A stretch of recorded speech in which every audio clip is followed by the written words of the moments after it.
I tend to be too loud, but I'm not ashamed of my words.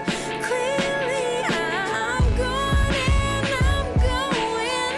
Great show, by the way. Thank you. I loved every bit of it. Thank you. This has nothing to do with the questions, but literally Refill was my ringtone for the longest time ever. So to be able to see you perform that song, like, is really just all coming together for me. So I just wanted to let you know that. Thank you. It was pretty amazing. Thank you. Now, on the topic of Valentine's Day, I just want to do a quick icebreaker. There was a lot of couples in the building, like listening to you, vibing with you, just like we all were. So I just want to just pick your brain a little bit and ask, what was the best date you ever had? It could be a Valentine's Day date or just any date that you've ever experienced. This date that comes to mind, one of the best dates I've ever had. It was kind of random, but it was very well planned. We went to the movies. We were in college, too, so it was like this was all a big deal, like when somebody spent money. The movies, we went to, like, it wasn't Applebee's. It was like a step above Applebee's, like.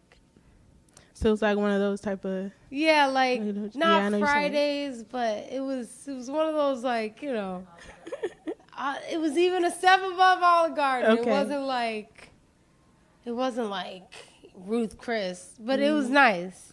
And then Chuck E. Cheese. It was so random, but it was so fun.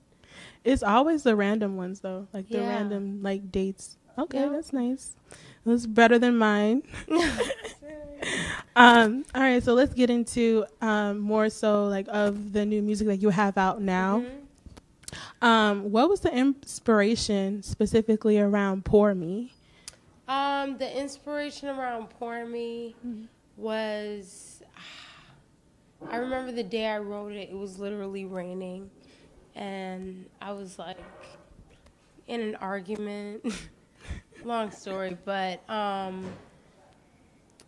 just heard the beat. A lot of times when I hear tracks, the track kind of speaks to me. So even with Refill, when I heard the violins, it made me feel like, it made me feel like drunk or like hungover. And that's what I heard with Pour Me, and the song just kind of came out. But it's really about when you kind of like when you friend zone somebody, then you realize later that you kind of messed up, and it's too late. So pour me one more. I get it. I've been there. For sure. Haven't we all? Exactly. So the collab with that, with Wale, how did that come about? I've known Wale forever, like one of the first people that I met in the industry. I did like a lot of hip hop shows. I was always the only female, and I just remember meeting and talking and just having that camaraderie. So it was an easy thing. We've done a song before called Rover, and he's such a great lyricist. He brought so much to the song. Okay. Well, then, a step off of that, then, do you think that, or what has been so far your favorite collaborations that you've done to date? I know you've done a lot. So what would be anything that sticks out that you'd be like, man, like, that was just a great collab. I love that I did that type of feeling. Definitely, it would have to be Mac Miller. It's still a surreal situation, but working with him, I tell people he's like walking, living, breathing music, like never stops. You could see he could just sit down at a piano and go off, or he used to make full songs like while he was on the plane in GarageBand, and he just let me into his space, his musical space, and we did a ton of stuff. So I'll always hold that memory dear. Yeah, definitely. Oop, sounds right.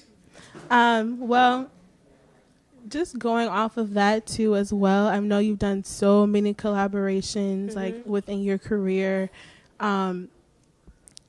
What would be, I guess, 6 years since your last project? What would, in that space and that time away, what other is besides collaborations and just vibing with other artists?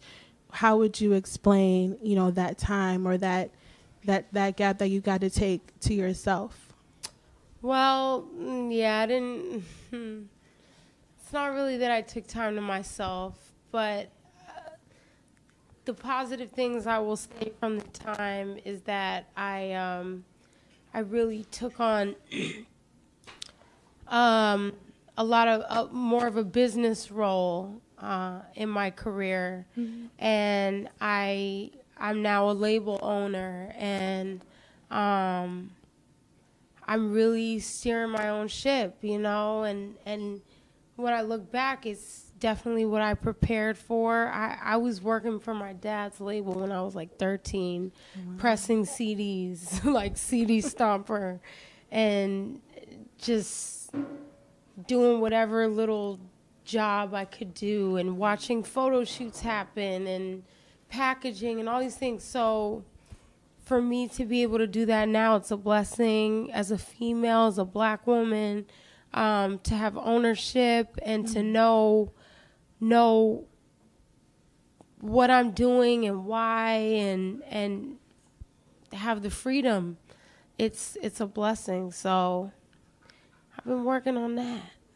Okay. In addition to new that, music, though. right? I'm not mad at that though. Hey. You have to. You have Got to, to. especially.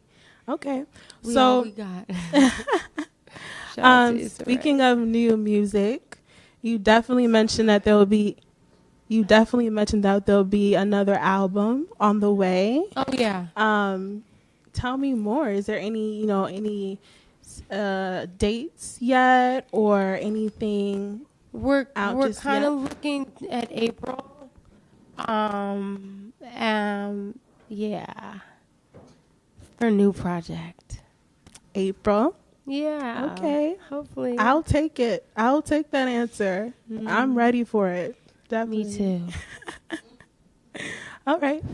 What up? It's Elle Varner, and I'm here at the legendary SOBs. You gotta come through SOBs at least one good time, or you ain't nothing. No, I'm joking. But it's my second home, and it's been such an important part of my career and building, and I'm so blessed and grateful to grace the stage again tonight. And I love you guys. Thank you.